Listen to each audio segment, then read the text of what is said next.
So I am reminding myself and reminding you of the way to listen to these teachings, and that is that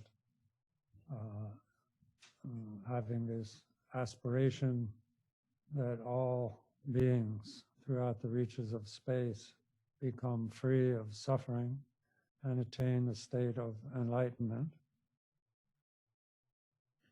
And in order for that to occur, in order for that to happen, I am now listening to the teachings on the Bodhicharyavatara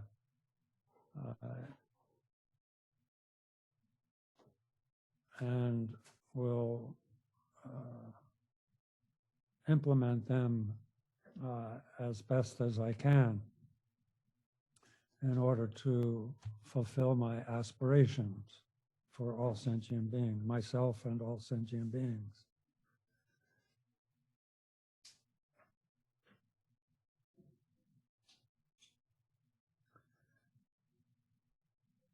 Of course, this attitude, attitude of bodhicitta, aspiration and active or engaging bodhicitta, is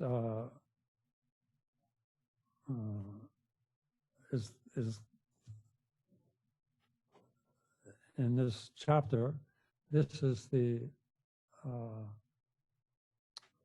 is what we are to be mindful of. This is the main point of both the 4th chapter and this 5th chapter, that in order to not let that bodhicitta, that aspiration and engaging bodhicitta mind, motivation, in order to not lose it, in order to not lose it, then these are the practices that will ensure that we don't lose our bodhicitta. I'm sure we've all heard many times from the lamas when we go and have complain about our practice, complain about our life, this, that, and the other thing. By and large, and of course, Chakta Rinpoche was very famous for simply reminding us that it's the motivation. That's what's missing. That's what's making all these issues and obstacles manifest, is our motivation. We forgot our motivation. And so here, as it says at the beginning of this chapter, we need to, through implementing, through us developing the kind of the muscles of mindfulness and introspection, we become our teacher. We are the ones who, we need to become independent practitioners and that occurs through mindfulness and the development of mindfulness and introspection, and of course, avoiding carelessness, being heedful. These three factors, three qualities that have to do with our mental ability. If we don't have, if we're careless, mindless, and lack any sort of self-awareness,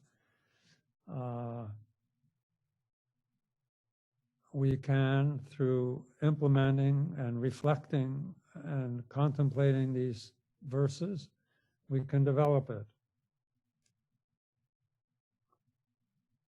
If we have, regardless of our level of mindfulness and introspection and heedfulness, then through contemplating and reflecting and analyzing and trusting these verses, then our mindfulness and awareness and carefulness can develop very, very wonderfully. Because that is the whole message here, and having it occur here at this particular point in the whole text as the 4th and 5th chapters. Then when we talk about mindfulness, we're talking about, of course, mindfulness has to do with not losing an object of attention, remembering. And so here the object, although maybe here the object is bodhicitta, this fragile, just arisen bodhicitta, this tenuous and very fragile bodhicitta. That's what we are to be mindful of. That's why we should be heedful, and that's why we cultivate introspection, this kind of panoramic awareness to know whether or not we're mindful, and to correct when we do lose our mindfulness. I could say, like, this introspection, this particular chapter of introspective, what is it, vigilant introspection or introspective or awareness is a protector. It's like having a protector. It's a mental ability that we have to notice whether or not we're mindful. Being mindful means having bodhicitta motivation. Having bodhicitta motivation when you're practicing meditation, having bodhicitta motivation when you're not practicing meditation, having bodhicitta when you're brushing your teeth, when you're starting your car, when you're just rolling out of bed, when you're about to fall asleep. Mindfulness of bodhicitta and introspection of whether or not you are mindful of bodhicitta is what is being taught here as a way to not corrupt or lose that bodhicitta which has been aroused, okay? So it's I'm pushing that so that we understand the context of these teachings. It's not a doctrine. This isn't like Buddhism particularly, like we need to learn Buddhism, but these are mental faculties that we either don't have or do have, depending on whether we've learned how to develop them. All sentient beings have Buddha nature, but it's not the case that everyone will awaken to realizing the significance of their own mind's nature. To do that, to awaken to that, requires, amongst other things, mindfulness, heedfulness, and introspection. That's why, for whatever merit we have as human beings have the capacity, if they learn, if they have the merit, to develop out of, to go from 0 to 100 in developing mindfulness, heedfulness, and vigilant introspection and introspection. That's why it's our opportunity and freedoms we have as humans is called precious. Or I should say, if we make our agenda as a human to become more careful with our body, speech, and mind, to develop bodhicitta and to be mindful of bodhicitta and to develop this conscientiousness, this awareness, then that is called the precious human birth, precious human opportunity.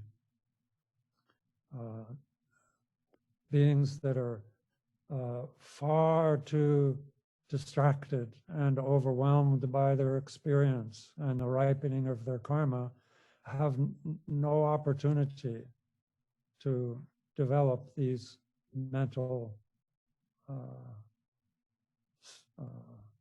qualities. Beings that are have too much pleasure, too much success,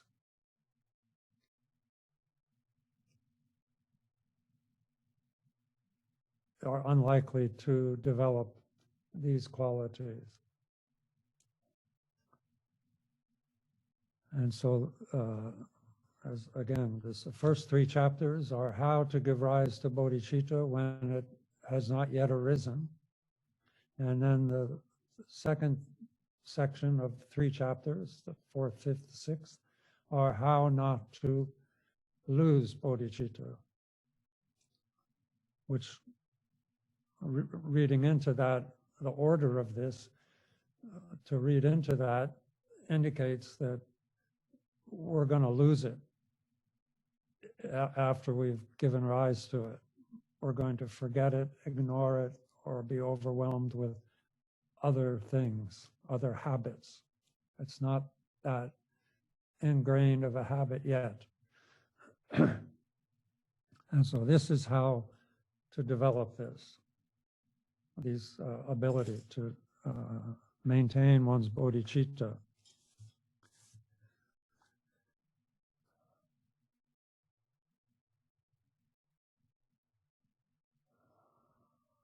Again, in the subsequent chapter of how to bring bodhicitta to fruition, then like the 8th chapter is the chapter on meditation.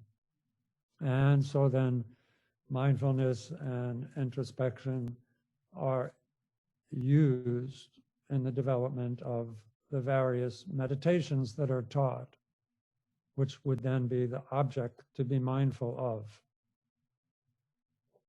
Here at this phase, or at this stage of bodhicitta development, the object is aspiration and engaging bodhicitta, thoughts of bodhicitta, also renunciation and impermanence and precious human birth and karma, all the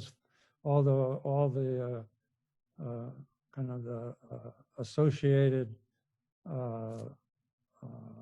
accurate facts of life that will support and further our bodhicitta.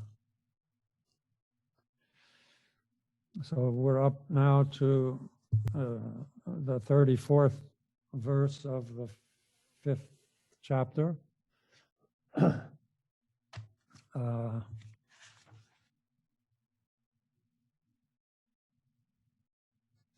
Which has more than the previous. We were talking about how there are different sections, the benefits of mindfulness and introspection, the disadvantages of not having mindfulness and introspection. And if we have studied those and they've become familiar to us, then immediately when we notice that we don't have bodhicitta, that ground of noticing that, well, this is disadvantageous to me, will come easily. And then that will empower you to separate yourself from that distraction and bring forth again this motivation to attain enlightenment for the benefit of sentient beings and compassion and understanding of Dharma according to your level of understanding. So it's important to understand from the previous and reflect on those verses in order to have the foundation of understanding the benefits and the disadvantages. Here, from 34 on, are the specific practices of using mindfulness and introspection as a component of mind training, training the mind in bodhicitta. And the first 4 or 5 verses are concerned with avoiding negativity. As we mentioned earlier, this text is really the Bodhisattva path that outlines the path according to the 6 paramitas, the 6 transcendent conducts of a bodhisattva, And the first paramita of generosity was taught in the 2nd chapter. And so now these 2 chapters have to do with discipline. Mindfulness, introspection, and heedfulness, carefulness are all the teachings on the paramita of discipline. And so, of course, one of the in the teachings on the paramitas, the 3 kinds of discipline are avoiding or renouncing negative actions, engaging in positive actions, and third is engaging in, or third is benefiting sentient beings. And so there's all the specifics of what negative actions to avoid and so forth, and what positive actions are and so forth. But here, because this is a practical manual, it's how to practice the paramitas of discipline. And so in the 34th verse here, it makes a general statement. If at the outset, when I check my mind, I find that it is tainted with some fault, so I shall be still and self-possessed, unmoving like a piece of wood.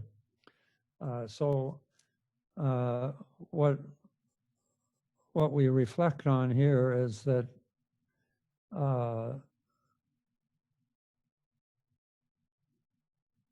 of course, Shantideva is using the first person here. So Shantideva, especially here, we can see just how unbelievably scrupulous Shantideva was and the level that he expected of himself. And so even though I like to think of this text as a practice manual, things to reflect on and try to tease out what is he getting at as far as my practice goes, and how can I implement that, thing like that. But also you can't help but be impressed or inspired by his scrupulousness. Think of a better word, but he set the bar very high for himself. And so just emulating him, maybe people who pick this up and read it think of it as a very interesting poem or something, and this man was very inspiring, but so even if we're left with that, but here he's talking about that we should, before we do anything, before we engage physically or verbally at any time, we should first look at our mind and see what is its condition. This is introspection. We should be introspective and notice and aware. Use that sort of panoramic awareness to notice, okay, what is my mind? What's my motivation? What is my mind thinking? How is it? What is it? Almost like the way a farmer goes out in the morning and checks the sky, okay, what kind of a day is it going to be? And so try and see what's in your mind. And if you see that it has some fault, then don't do anything. Just wait, just stop and don't act. I shall be still and self-possessed. My speech and my body will be still, and and then I'm moving like a piece of wood. We just drop our negative thought and settle into kind of a non-conceptual frame of mind, to relaxing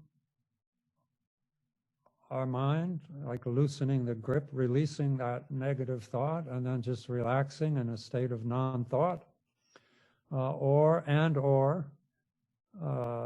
arousing bodhicitta, like dispensing of that and having your mind give rise to this mind of the Dharma, basically some aspect of Dharma, some virtuous thought, some compassionate, loving, generous, devotional thought, something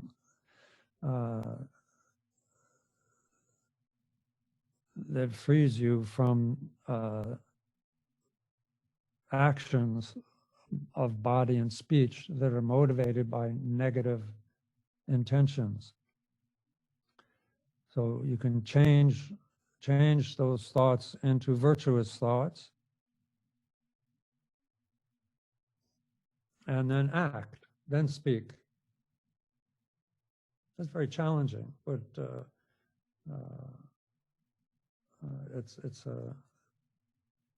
that's the gist of mind training here, is always notice before you, what is it? What is that old expression? Before, like make sure your mind is in gear before, or make sure your mind is, what is that? Before, make sure your mind is engaged before putting your mouth in gear. I think that thing. Something. Anyway, that's the idea here. That it puts you in control. In other words, take control of your mind, and then your body and speech will follow.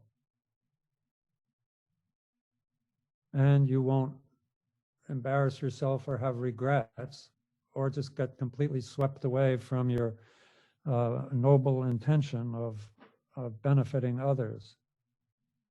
And this next here, he's talking about this next couple of verses, a few verses here, is focused on are about how we should use our eyes.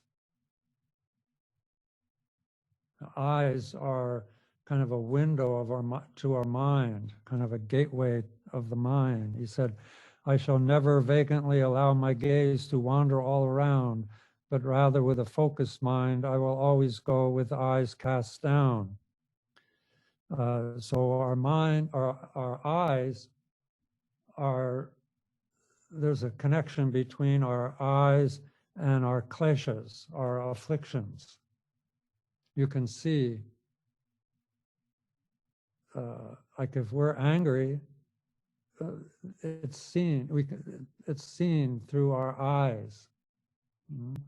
If we have desire, our eyes project that. And so by limiting our gaze, then we limit our kleshas. We put a boundary on our kleshas. If we just let our eyes do their thing, then our kleshas will create a big background, and then we're gone. Then we're speech and mind are being negatively influenced, and this has to do with, of course, this verse refers to whether we're sitting on a cushion and doing like a formal meditation or not. It's not just for meditation, but just in general, we should just be aware of where we're going and be aware of our mind, what state our mind is in. Not just where we are, but then when we move. Of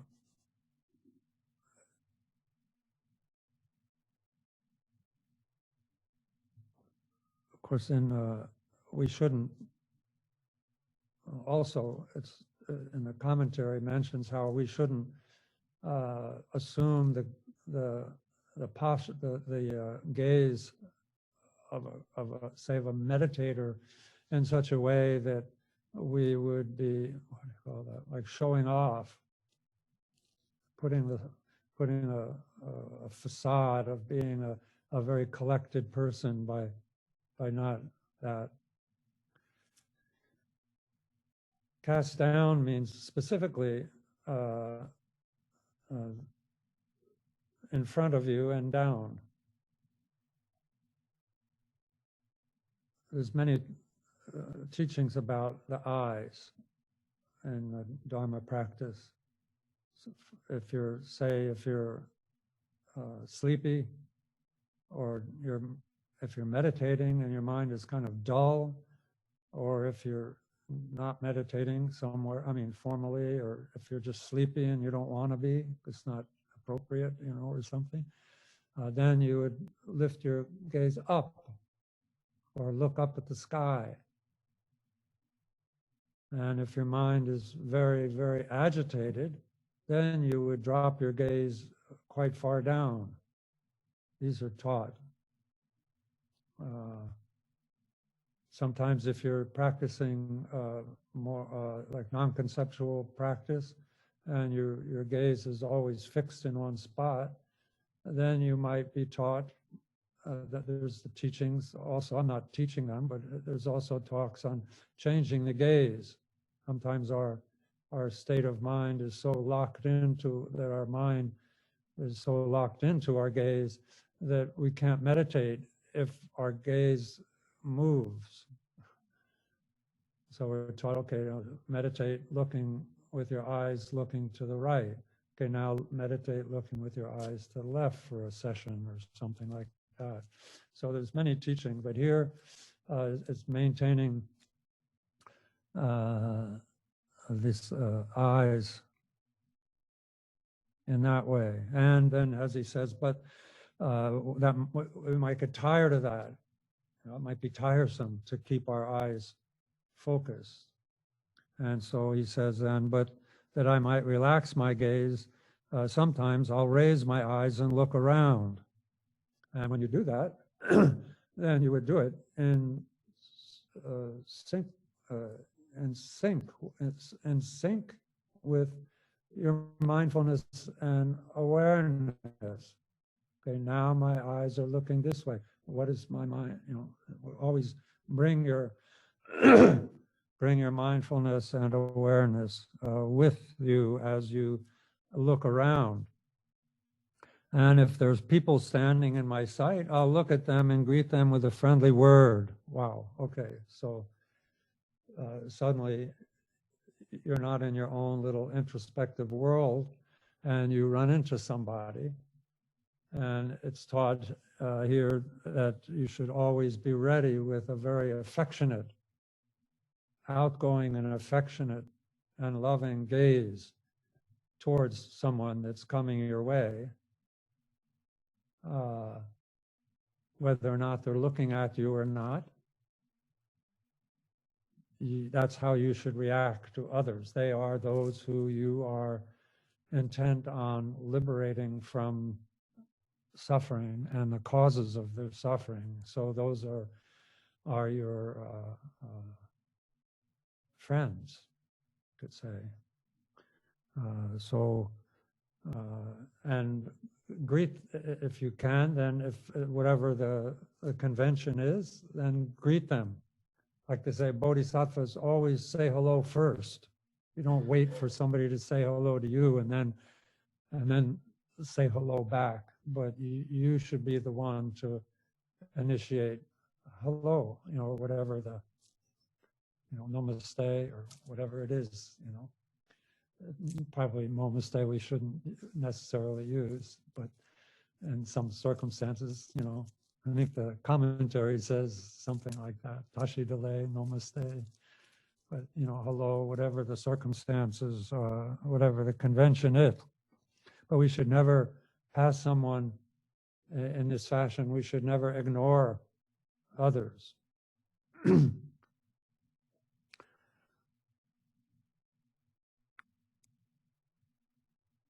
Yeah, we shouldn't ignore others. We should always be interested in making affectionate connections with others.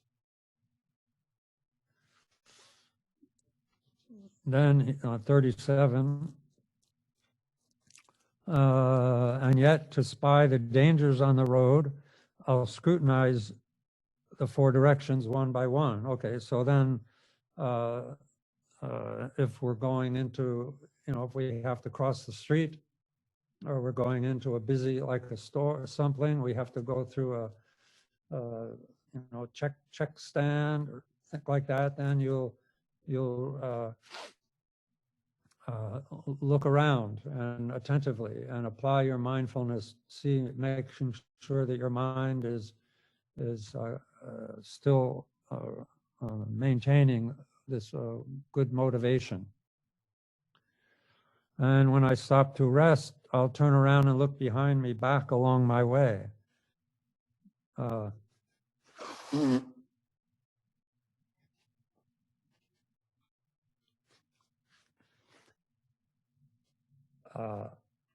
guess there's there's over 250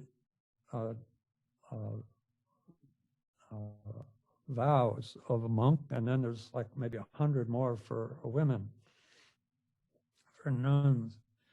And of course they have different, some like killing, that's, there's the top 5 and the top 10.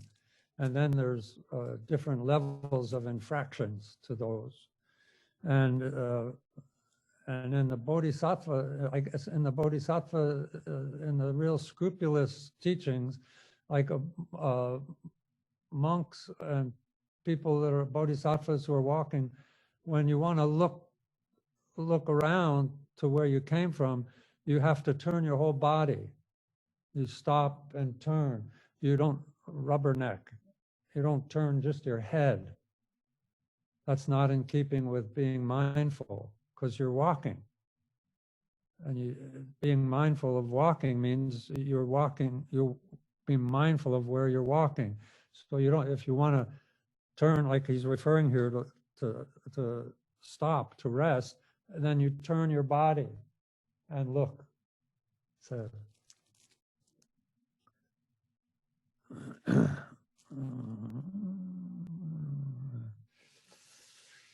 then I will survey the land in front, behind, and carry on, or else retrace my steps. In every time, in every place, therefore, I'll know my needs and act accordingly. So basically, we can apply that to our own. I always have this vision of a monk just slowly walking down a dirt path, But it's it's got to be practical for us. So wherever we may be, we should always weigh what will further my Dharma practice, what will further the happiness of others, what will be in accord with what I understand of the Dharma. We should always weigh that as we make our decisions and not act without a purpose. I'll know my needs and act accordingly. My needs not just my needs, but also the needs of others. It was commented on, including not just one's own needs, but others' needs. What would make others happy? That's how I will act. And so then verse 39, it says, my body shall remain like this. So wherever we are, wherever we happen to be, then we should be mindful of our physical presence and say, okay, this is how I will sit. This is how I will stand. That's here. So decide consciously how your body will appropriately be placed. Say it like that. And then remain still and calm in that situation. Embarking thus upon a given course, from time to time I'll verify, inquiring how my body is disposed. So we should check. Has my body moved? And so we employ our mindfulness and introspection in that way.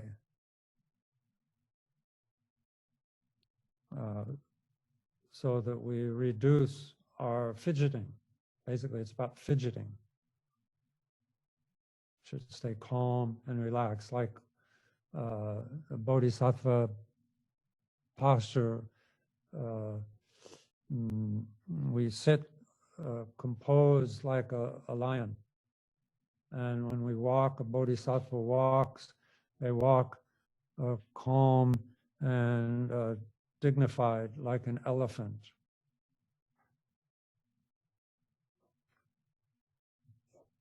So we should always be aware of our body, and this is about the body here, eyes and the rest of the body, and so that we can be assured of being at ease, like a bodhisattva. And we're beginning bodhisattva, so it's not. I'm not.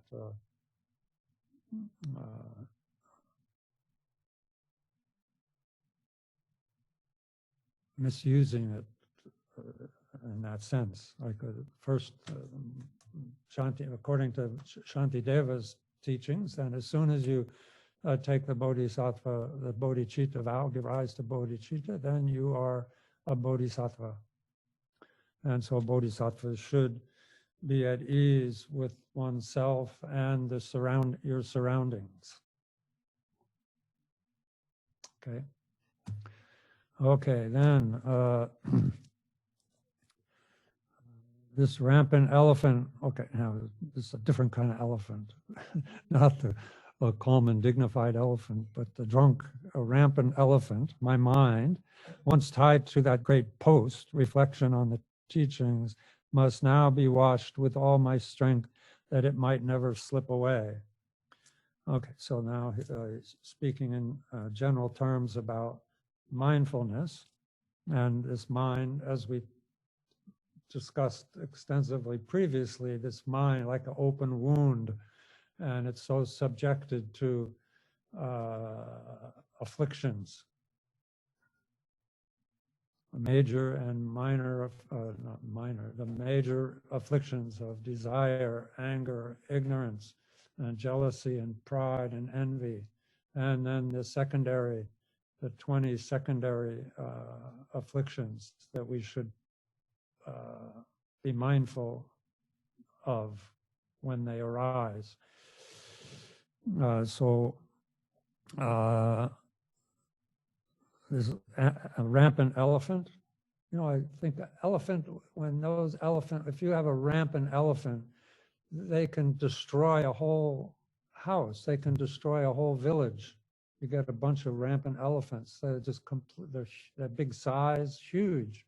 And that's just like our emotions, our afflictions, our kleshas. We get worked up. We get worked up out of desire and attachment. We get worked up out of jealousy. We get worked up out of hatred, anger. We get worked up out of pride. And it's like a rampant elephant. It just destroys everything in its path. Destroys your mind, destroys your speech, our bodies, our friends, everyone. It affects, it's contaminating. So we need to tie it to that great post, which is mindfulness, and reflect on the teachings. Reflect on your physical behavior, your speech, your mind, your state of mind, and recollect the teachings of the view, the teachings of the path. Know where you are, know where you are on the path and what you should be doing, so that you can reflect on that and then engage and be mindful of that. And reflect on what you're studying. Call to mind the teachings of the Bodhicharyavatara. Don't let your mind go on a rampage. So it must be watched with all my strength. So strengthen your mindfulness, strengthen your introspection, so that it won't slip away, that mindfulness won't slip away, your mind will slip away and drag you down to the realms of suffering.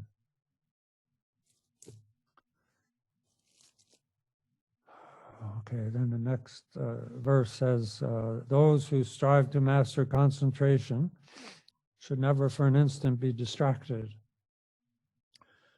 So now we're talking about those who are diligently involved with attaining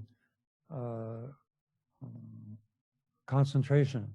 In other words, focusing on an object, focusing on bodhicitta, and using all your power and all your virtue and all your actions of body, all your actions of speech, and all your actions of all your mental actions. So everything should be concentrating on that and not distracted by anything other than bodhicitta. And they should always watch their minds inquiring, where is now my mind engaged? What am I doing? What's my mind thinking? What am I involved with? Am I involved with bodhicitta, or am I involved with anxiety or fear or hatred or confusion, or what? Future, tomorrow, yesterday? Always this introspective. It's like it's intelligence.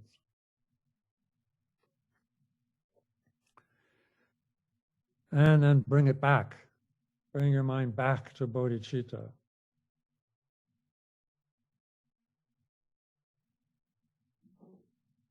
Distractions. Sometimes now you'll probably begin to notice perhaps that you hardly ever think of bodhicitta, even when you're mindful of bodhicitta, because you're just always distracted.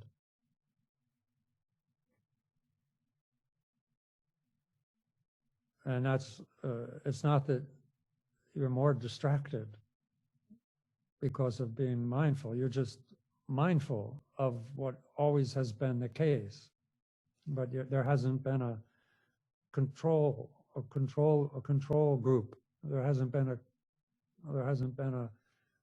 something that you've been expecting yourself to pay attention to. But now we pay attention to some aspect of bodhicitta, some aspect of virtue, of dharma, and then here it says concentrate, meaning be mindful, kind of pin your mind to it, but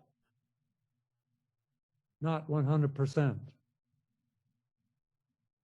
Leave maybe 40%, 30% of your mind to notice whether or not you are paying attention to your motivation. That's your introspective aspect. This we need to learn the distinction. That mindfulness is where you pin your mind to something, and then this introspection, we need to leave space for that to occur, kind of the overseer.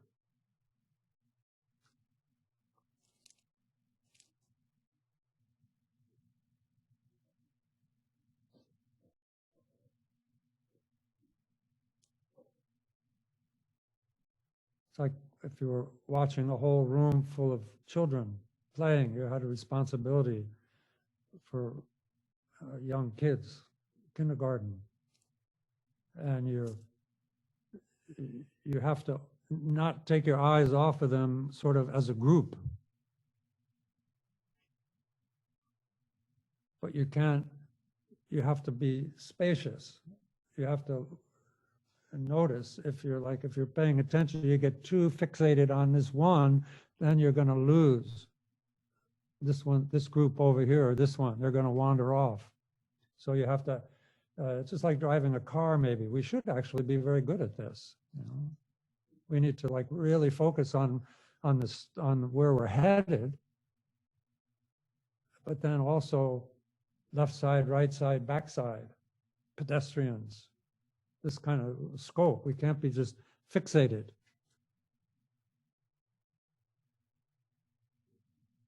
It's like a new driver. You know, they compensate for that lack of introspection by driving really slow. You know, and they put a sticker, excuse me, I'm a beginner, you know, because they're driving really slow. But as you get more agile and more familiar with driving, then you have that ability to encompass a lot more space, to know, basically to know what's going on around you more, not just forward. So it's like that. Speaking of distractions, okay, we have this ongoing sense of bodhicitta, this kind of a very compassionate concern for others, a wish for them to attain enlightenment, and then we notice that's history. We're thinking of something else completely, like lunch, or something, you know, you want, oh, I don't know if I did that right, or oh no, I have to do this later, and you know, and there's a whole gap that we missed. See, we don't, distractions, we only notice distractions after the fact. We never, like say, you don't notice distractions right when they happen, isn't it? You always notice distractions later, after you've already been distracted. And the more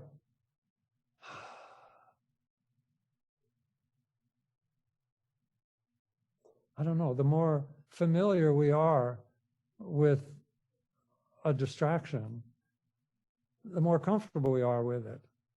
And so time, before we realize it, can be a very long time. Because it's just me, it's my life. And we're so used to it, it's not a distraction. It's just, you know, but I'm distracted from, you know, excellent conduct, from bodhicitta practice. So the point here is to be diligent at cultivating this introspection coupled with mindfulness to shorten that time. Don't be depressed or give up. Just a complete reset again and again and again. When you're in the teachings in the meditation chapter, chapter 8, when it talks about shamatha, calm abiding, which, like if we're focused on impermanence or on the doctrine, the topics involved with causation, karma, and cause and effect, or with bodhicitta or love and compassion, the longer we stay on track with that, then that's shamatha comes. It's an object, and so that in the practice of meditating here, which it says, those who strive to master concentration. So he's kind of opened up that topic a little bit here. And so in meditation here, there's different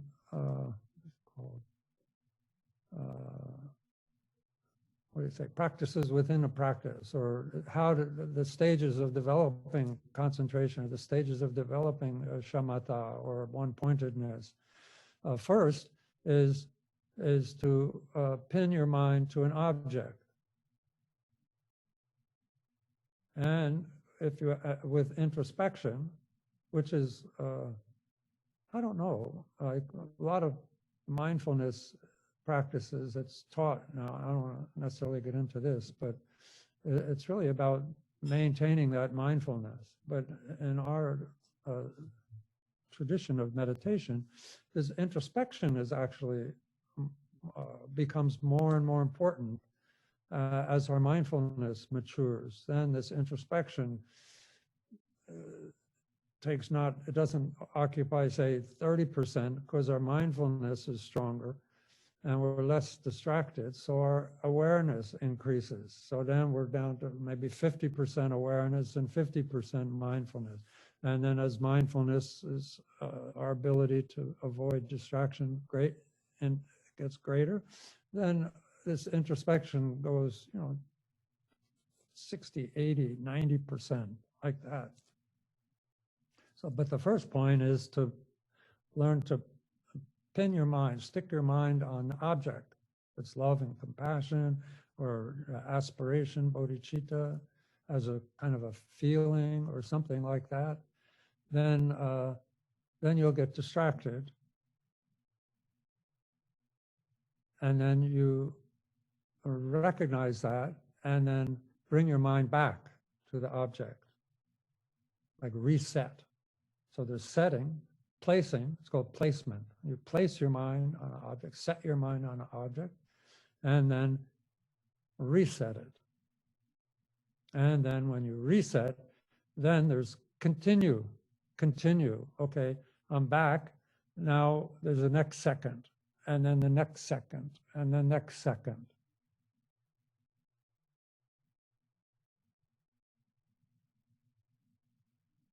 So mind is that's how we develop mindfulness. And awareness is what notices when you've been distracted. And that also has the power to bring you back. So it's this combination. There's nothing wrong with being distracted. Matter of fact, when you're distracted, then your awareness brightens. Oh, I'm thinking about that. My deal was I was going to be thinking about that. So then you bring it back. And so this process of resetting is very kind of beautiful in a way if you don't get all upset or depressed about it, because you keep doing it like hundreds of times.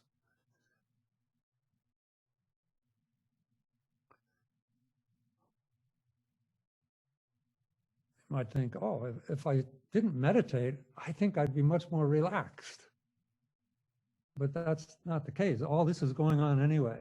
All these afflictions and all the clashes they're all kind of bubbling like a a mountain that's like a volcano that hasn't blown yet.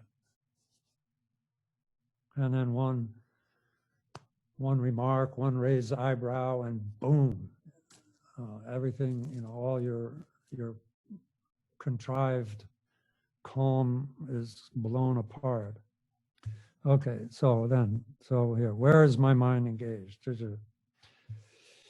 42 says, when this becomes impossible, which is very kind of Shantideva, so such a relief. When this is impossible, in other words, when this becomes impossible in case of danger or festivity, I'll act as it seems best. So I'll act seems best here is qualified by I'll act in accord with my understanding of bodhicitta and what's not in conflict with the Dharma. And danger means like when we get scared, when we're afraid. And festivities also can refer to like ringing bells and playing drums. That's music. That's you take vows that's one of the top 10. That's the 7th and 8th vows. No dancing, no singing, no gaming, no music, no listening, no playing music. But so in puja, then in celebrations, then we play music, and we even have dancing, Lama, dancing and acting and drama in our practice, and we wave our arms. That's the monks. Those infractions to don't wave your arms around. That's in the previous one. It was talking about comportment in our body. We shouldn't wave our arms around. So then here we're doing mudras and all kinds of mudras and things. So then at that time we do it, but then it's always with mindfulness and awareness, and noticing what is my mind doing. Is my mind being occupied by bodhicitta?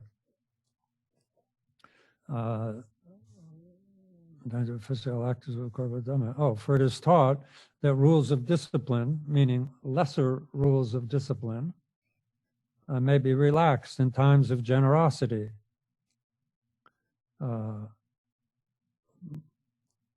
Not the important rules, or not the important training, like killing, stealing, things like that. Minor rules like that we were talking about.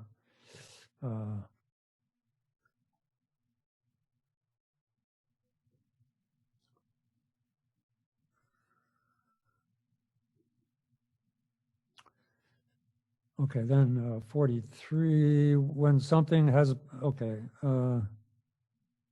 these two, 43 and 44, go together here.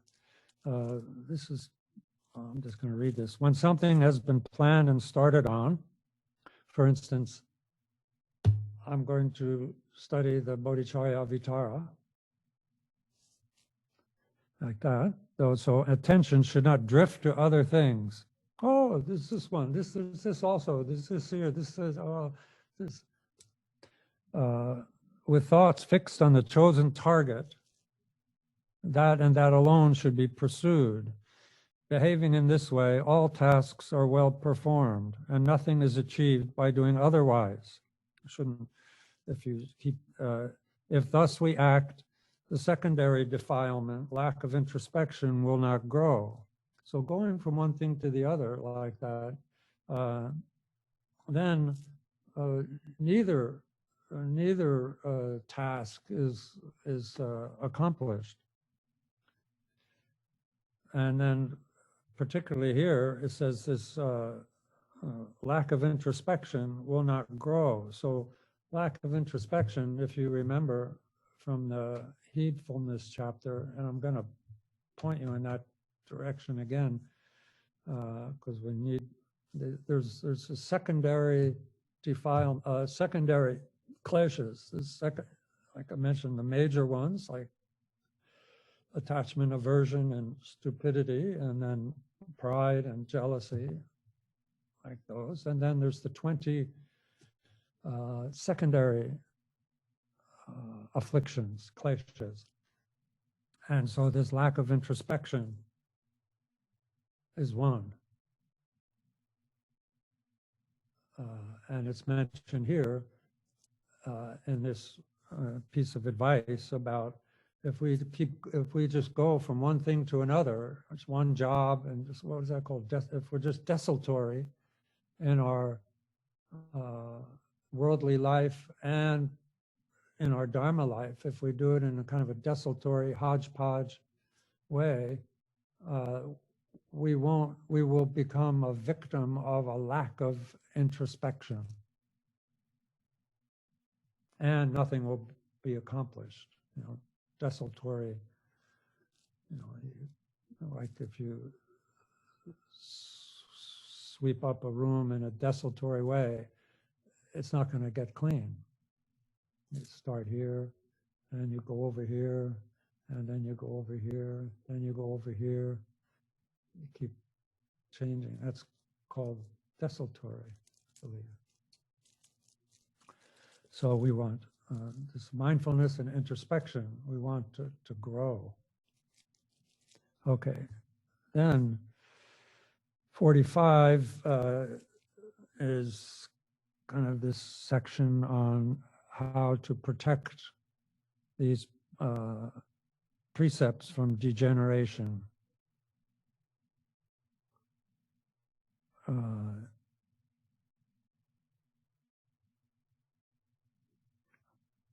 If you find yourself engaged in different kinds of pointless conversation and curious sights, the like of which abound, be rid of all delight and taste for them.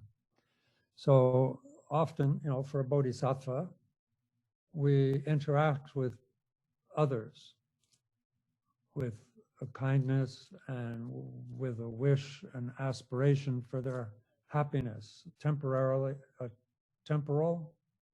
happiness and ultimate happiness. That's bodhicitta. That's bringing bodhicitta there. And so in doing so, with that intention, we visit people who are sick, we babysit children, for goodness sake, we do all kinds of things.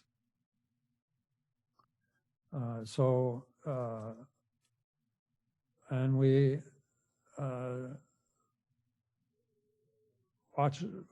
watch movies or play games, you know, charades. I don't know if people play charades anymore, but you know, we play games as a way of making people happy. That's we come to where people are. If you're with a sick person, then you do something that will bring a sick person happiness or health or well-being, and you do it with that bodhicitta aspiration, and you're engaging, you're practicing generosity, but not losing the discipline of bodhicitta by being attached to it.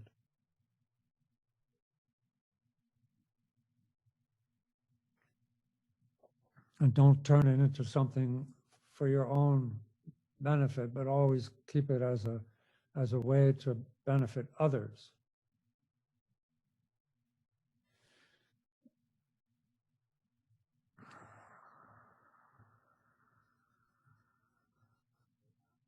That's what that refers to.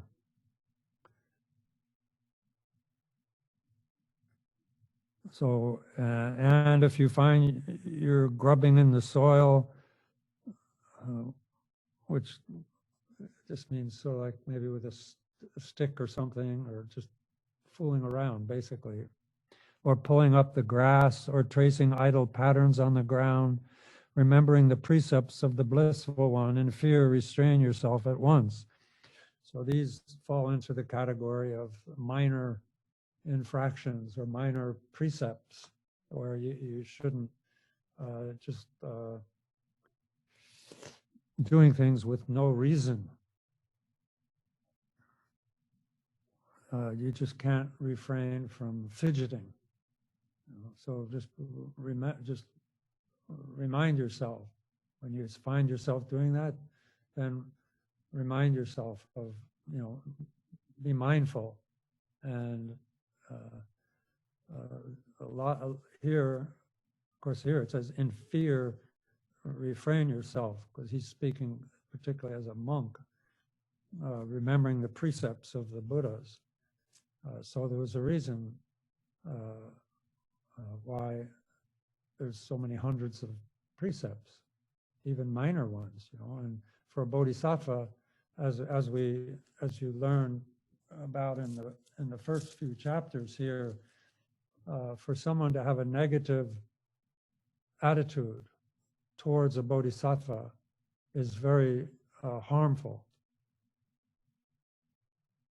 To cause someone to lose faith in the Dharma, for a bodhisattva to do something that causes someone to lose faith in the Dharma, for the bodhisattva is very tragic, is very catastrophic for the bodhisattva who causes someone to lose faith in the Dharma because of their actions.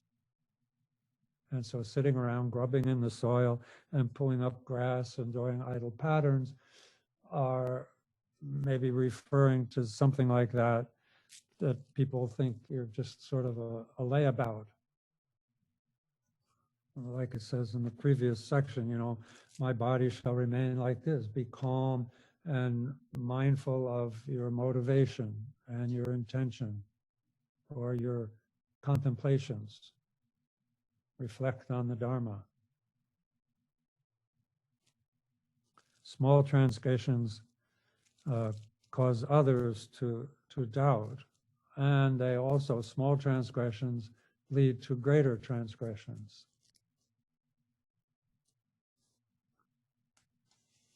It's a form of laziness. One kind of laziness is clinging to negative actions, being attracted to and clinging to negative actions. So that's what that's referring to. Anyway, you can reflect on that on your own terms also, but that's the idea. That's the idea. Unless you have the wisdom to know why you're doing something, we always should avoid doing something that will cause others to lose faith. We should always avoid, did I say avoid? We should always avoid doing actions that will cause others to lose faith. Also, be careful that you don't do it to avoid your own vanity being undermined,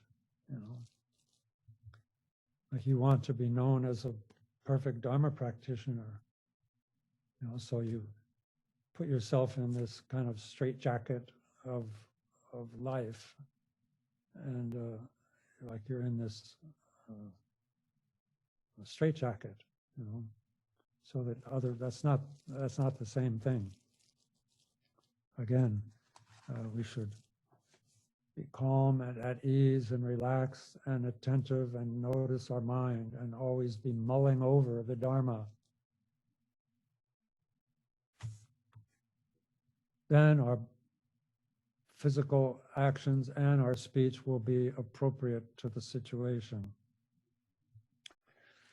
Okay, then when the next 47 says, when you feel the wish to move about, so you have an interest in traveling or moving your arms even, anytime you want to move in a big way or a minor way, or even to express yourself in speech, first examine what's in your mind, look for your motivation. Is it based on bodhicitta, or is it out of your own self-interest? For steadfast ones should act correctly, that is to say, with good reason. So reject negative actions, perform virtuous actions, and act in ways that will benefit others according to your capacity. Usually, we feel uncomfortable, and then we think up some way to relieve that discomfort. And then we desire something, and if we have the merit and the merit, then we get it. Like we're tired, and then we sit down. We have the merit to have a place to sit that's comfortable, and then we sit down, and then we start to get uncomfortable, like something missing. It's getting boring, or something's missing, or some kind of discomfort. And so we think of something to add. So we make a cup of tea, or a beer, or a glass of wine, or something. And then we get that. And then we drink that. And then again, that exhausts itself. And then again, we look for some way to relieve the discomfort, or the boredom, or the fear, or the agitation. And we're constantly moving between some form of suffering and some form of what's called defiled bliss. It's called defiled bliss. It's something that provides happiness only temporarily. And at the end of its ability to provide happiness, there's always the reoccurrence of suffering.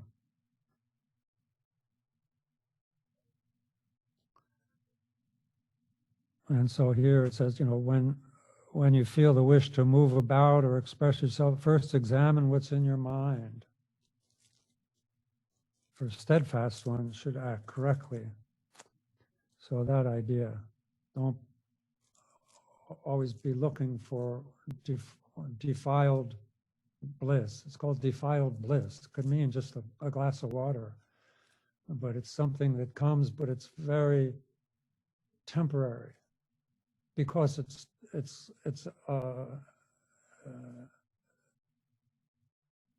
the karmic result of some virtue that was temporary.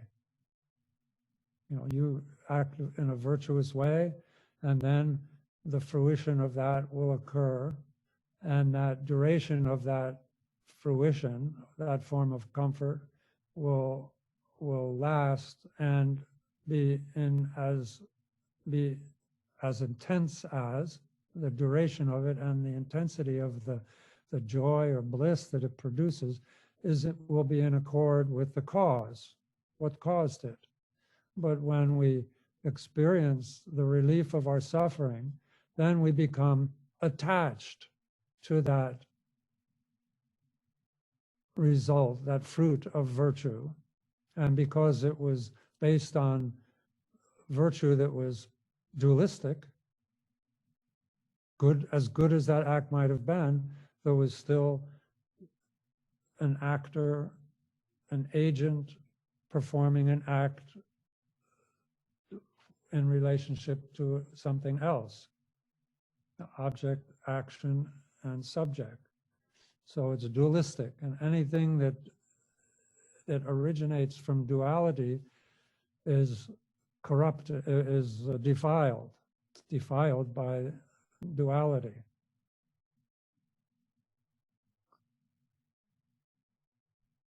And so it has a lifespan, that happiness. And when that lifespan ends, it changes to suffering.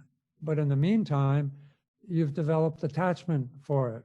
So now you're taking the results of a virtuous action and you are creating negative karma by becoming attached to and maybe lying or cheating or fighting off any expectation or fear that that happiness will end. You try to prolong it and increase it. And in doing that, you create negative actions that have the results of suffering down the line. So we need to be very useful, very we need to be very useful with our happiness and use it in a dharma purpose, mentally and verbally and physically.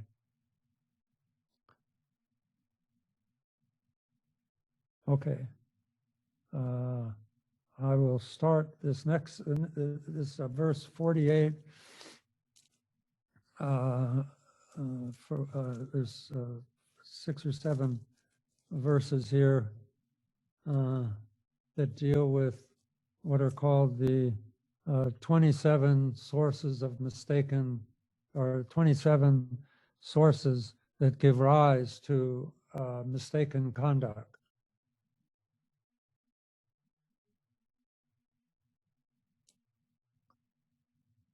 So we should know these. We should remember them. Shantideva itemizes here, but I will. You can refer back to this teaching about it. So that I think if you were, if this was an official, not official, if this was a kind of a class, Shedra or a study class or something, this would be, okay, what are the 27 causes of defiled actions? Those, and you should know these, because that's what we're supposed to know these so that we know what to be mindful of.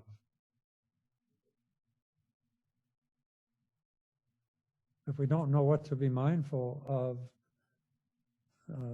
then we need to learn, or else what will we be mindful of? Our bodhicitta will dissolve. So if we can remember these, then the downfalls to our bodhicitta won't occur. You won't have to have somebody, you won't have to like hire a trainer to accompany you at all times saying, what's your mind doing now? What's your motivation? Where's your mind? We're doing that. That's an introspection. Even if you have a Dharma name, even you can just say, oh, okay, Pema such and such, how are you doing? Talk to yourself like that, out loud even, if you're by yourself. Or even not, you can do it. A lot of people talk to themselves now. You can just put earbuds in, and people think you're on a phone call and say, oh, what did you do that for? You shouldn't have done that, don't you know? No one will, it's a different world now. So, but that's the idea, is to develop that introspection. The power of introspection is to basically, notice and converse with yourself about how you're doing in regards to your mindfulness. Oh, did you notice that you were just irritated by that?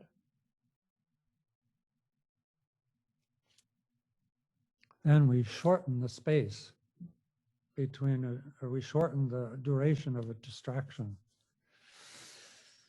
Well, okay, this starts out here.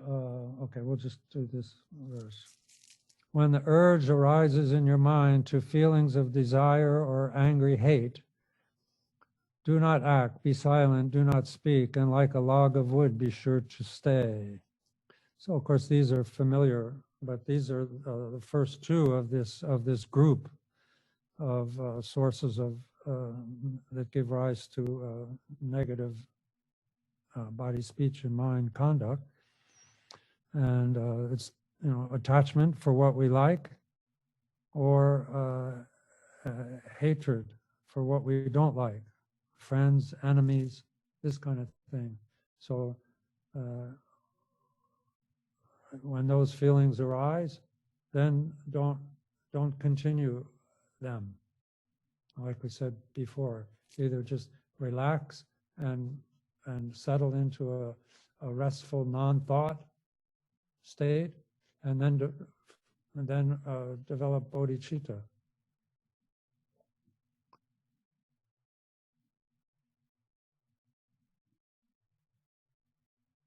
You might, try this on your cushion with something easy.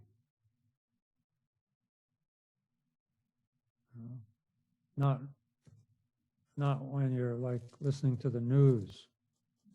Then you need to muscle up, or use the news for that purpose, to notice how your mind is reacting and then drop it. That was extra. That was your kleshas that rose up. It could have been bodhicitta. It could have been an understanding of the suffering of samsara. And you could have deepen your understanding of the four thoughts that turn the mind, and deepen your, or make your bodhicitta respond, reactive there. Be like a log of wood. So don't allow your body, speech, and mind to run off under the influence of desire or angry. So these are the first two. And when your mind is wild or filled with mockery or filled with pride and haughty arrogance, or when you would expose another's secret guilt to bring up old dissensions or to act deceitfully, or when you want to fish for praise or criticize and spoil another's name, or use harsh language, sparring for a fight, it's then that like a log you should remain. So you can, these are the, there's 11 of them there. When your mind is wild, frantic with some compulsion or attachment, and you lose your awareness of your body, speech, and mind. That's called wild. And then a mockery, meaning your mind is making fun of others. That's 3 and 4. And then pride. There's different kinds of pride. There's just plain pride that you have. Plain pride. It's pride like that you have an awareness that you're you.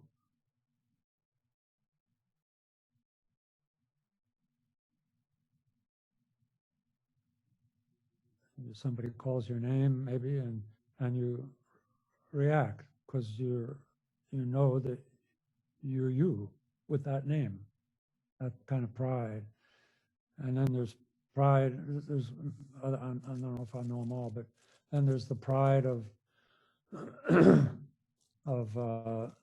thinking that you're better than others when you're not, more accomplished. Oh, I could do better than that when you can't. Or then there's the pride of that you put yourself on the same level as someone who's quite like very superior. What is that called? Stellar. Like a very stellar person. Like you think of yourself as being that way. Or there's the pride. This is one. There's the pride of thinking that you're almost that stellar. Oh, I'm not that great, but I'm just below that pride. And then there's the pride of thinking you're the worst.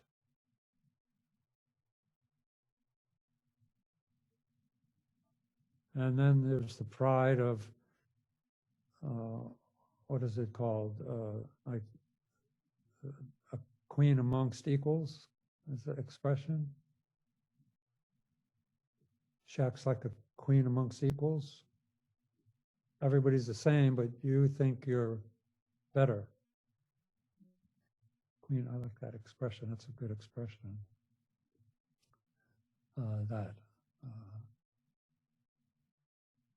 Yeah, pride. Anyway. And then arrogance, which is kind of a self-satisfaction, self-satisfied, like arrogance here, meaning like your family is, you have come from a great family, or you're very learned, or you're very beautiful, this kind of thing. Very arrogant with that.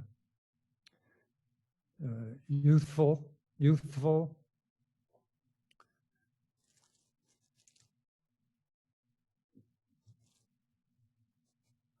like those 70-year-old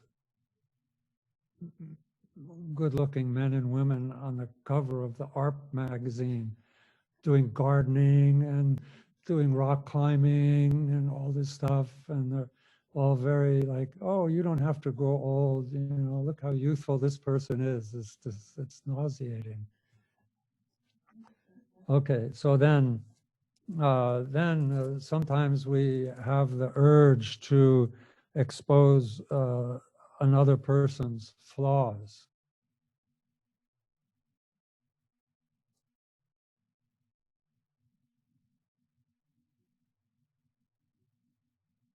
Says expose another's secret guilt. Maybe somebody, of course, here, you know, as a monk, you know, or somebody breaks their vow, and you expose them specifically so that you become somebody who didn't have that fault. So you talk, you know, like politicians, they trash each other so that they feel better. I mean, we do that. Everybody does that, but that's a, I don't know. I'm not saying we do that, but that's a one of the 27 sources of that give rise to bad conduct. So again, these are the things to be mindful of. To bring up old dissensions, things, you know, sometimes you had an encounter or a situation with somebody, an experience, and it wasn't very good, but then it's all been worked out. And it's like, you know, everybody, you know, it's been resolved, but you have this itch to bring it up again. You're not content. You know, you're not content. You know, you have that old dissensions, it says. You have a kind of a, also it's kind of, some people are, you know, we have urges sometimes to become repeatedly irritating to people.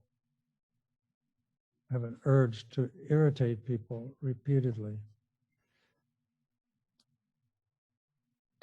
To depress, to make other people depressed, this kind of thing. Or to act deceitfully. So to cheat, basically to cheat, to deceive. Or when you want to fish for praise. So you sort of have a desire, you have this urge to speak about yourself or about your group in order to elicit praise from others of your groups, your qualities or your group's qualities. Or criticize. So that one, fish for praise, that's one, that's number 10. And then, or criticize, to disparage someone.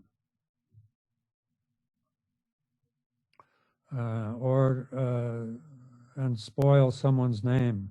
That criticize and spoil someone's name, someone we don't like. We disparage them to spoil their name. or use harsh language, like insult, abusive language. Yeah, like that. Or always being confrontational. What is it called? Sparring for a fight. Being confrontational, creating divisions. That's 12 and 13. Language and sparring for a fight. So then, it's then that like a log you should remain. In other words, just do nothing. Again, just if you notice that in your mind, of course, we have these things. So then notice it and then just release it as soon as you can. Don't let it gather momentum and inform your speech or your behavior or grow in your mind. It's easy to antidote or release these urges if we catch them soon enough and through introspection, if we're mindful so that we notice them and we're introspective enough to know that they're harmful, that there's bodhicitta you should be thinking of, and these kind of things. See, mindfulness, when you lose mindfulness, you can just lose mindfulness, and then eventually you'll remember mindfulness. But in the meantime, you've done all this destruction. You've done all this, catastrophes in your mind.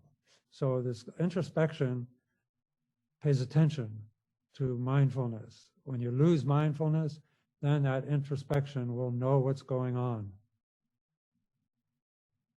And if you've done your homework and have a basis in understanding the disadvantages of the kleshas, then it'll be very easy, because it's in your own, at this point, it's in your own interest to avoid or abandon these negative urges. They're not in harmony with your nature.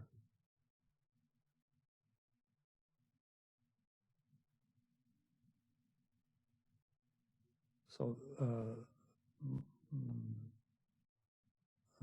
mental events that are in harmony with your nature, various forms, say, of virtue, for instance, always will outshine or outlive or outshine those negative mental habits that are not in harmony with your nature.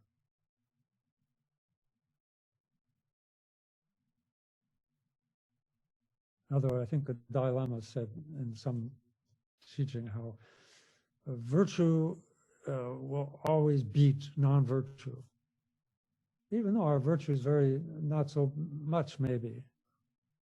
It always seems we always have to sort of force our virtue, but it will always, because it's in harmony with the path of awakening, it will always outshine our negative mental events.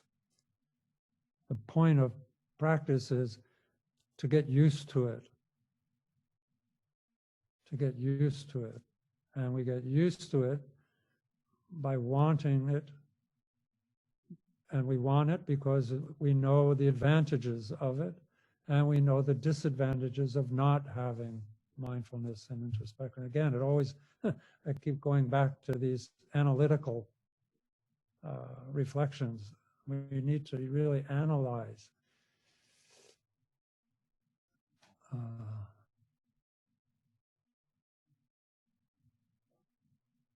So if we can release and then just pause and just abide in a state of non-thought. Usually non-thought is not, we don't make a big deal out of, it's kind of not necessarily that virtuous or that, but it is, there is such a place, there is such a mind when there is no thought. And so once you abandon your thoughts, that negative thought, then just settle into kind of a non-thought state, and then arouse bodhicitta. Then turn your mind to the Dharma according to what you're familiar with. If you're not familiar, then it's tricky.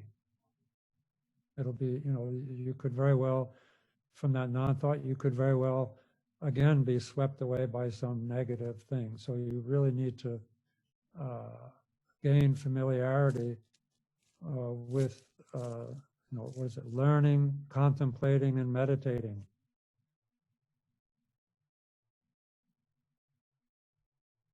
We want to contemplate, then first we have to learn.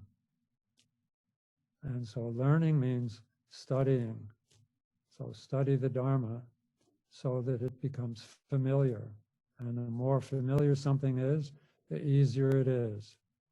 Just like the more familiar we are with anger, the easier it is to get angry. We're creatures of habit. And to become free of habit, we have to have another habit. We have to find a new habit and become familiar with it, the Dharma, because the purpose of the Dharma is to become free of habits.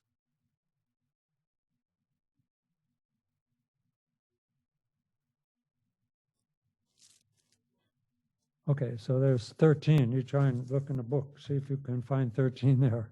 Or you can review that later, but try to just kind of learn them, because they can be, we're very self-deceptive. We really deceive ourselves. Righteous indignation and all these kinds of things. We've got all kinds of language and all kinds of therapy language and things to fool us into taking non-virtue to be virtue. So we'll continue with the other 10, 23, 14, other 14 next time. Okay.